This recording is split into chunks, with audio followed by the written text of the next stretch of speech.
എല്ലാവർക്കും നമസ്കാരം. കർക്കിടക മാസത്തിലെ ആരോഗ്യത്തിന് ഏറ്റവും വിശേഷപ്പെട്ട നാടൻ പത്തിലക്കറി ഉണ്ടാക്കാനായിട്ട് വേണ്ടിയിട്ടുള്ള ഇലകളാണ് ഞാൻ ഈ നിരത്തി വെച്ചിട്ടുള്ളത്. 10 പരം ഇലകളാണ് ഇത്. അപ്പോൾ ഇത് ഏതൊക്കെയൊന്ന് പരിചയപ്പെടാം. അപ്പോൾ തൂവട ഇലയാണ് എടുത്തിട്ടുള്ളത്. അത് ചെറിയൊരു ചൊറിച്ചിലുണ്ടാവും. പിന്നെ കുമ്പളത്തിൻ്റെ ഇല, പിന്നെ പീച്ചക്കട ഇല വളരെ കുറച്ചെടുത്തിട്ടുള്ളൂ, 2 ഇല മാത്രമാണ് എടുത്തിട്ടുള്ളത്. പിന്നെ മത്തൻ്റെ ഇലയാണ്. പിന്നെ മുളകിൻ്റെ ഇലയാണ്. മുളക് ചെടിയിൽ നിന്ന് തന്നെ മുളക് എടുത്തിട്ടുള്ളത്, ചെറിയ മുളകാണ് കേട്ടോ.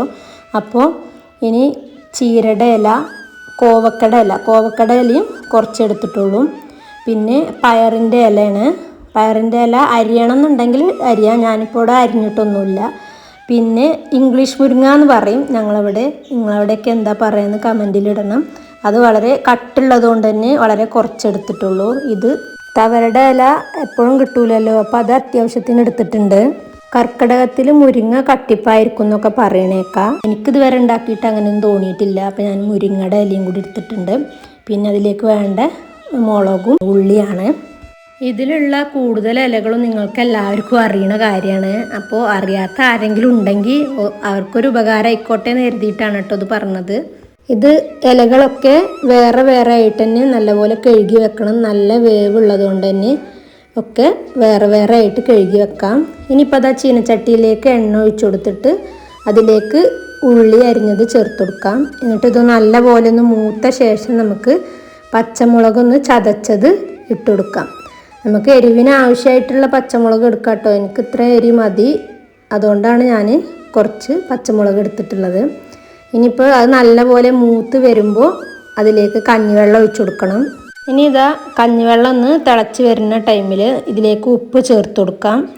ആവശ്യത്തിന് ഉപ്പ് ചേർത്തിട്ട് തിളച്ച് വരുന്ന ടൈമിൽ നമ്മളിതിലേക്ക് ആദ്യം തന്നെ തവരുടെ ഇലയാണ് ചേർത്ത് കൊടുക്കേണ്ടത്.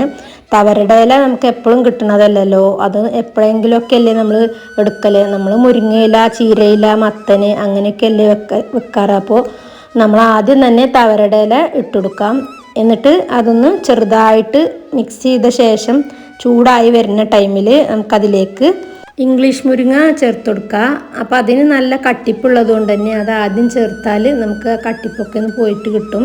ഇനി അതിലേക്ക് കോവക്കട ഇലയും ചേർത്ത് കൊടുക്കാം. എന്നിട്ട് ഇത് നല്ല പോലെ ഒന്ന് തിളച്ച് വരുന്ന ടൈമിൽ ഇതിലേക്ക് പീച്ചക്കട ഇലയാണ് ഇട്ട് കൊടുക്കേണ്ടത്. അതിനും അത്യാവശ്യം വേവുണ്ട്.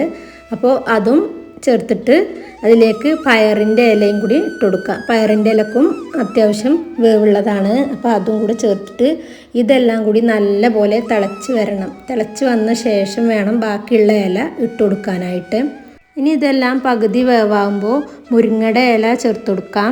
മത്തൻ്റെ ഇലയും ചീരയുടെ ഇലയും തൂവട ഇലയും മുളകിൻ്റെ ഇലയും കൂടെ ഒപ്പം ചേർത്ത് കൊടുക്കാം.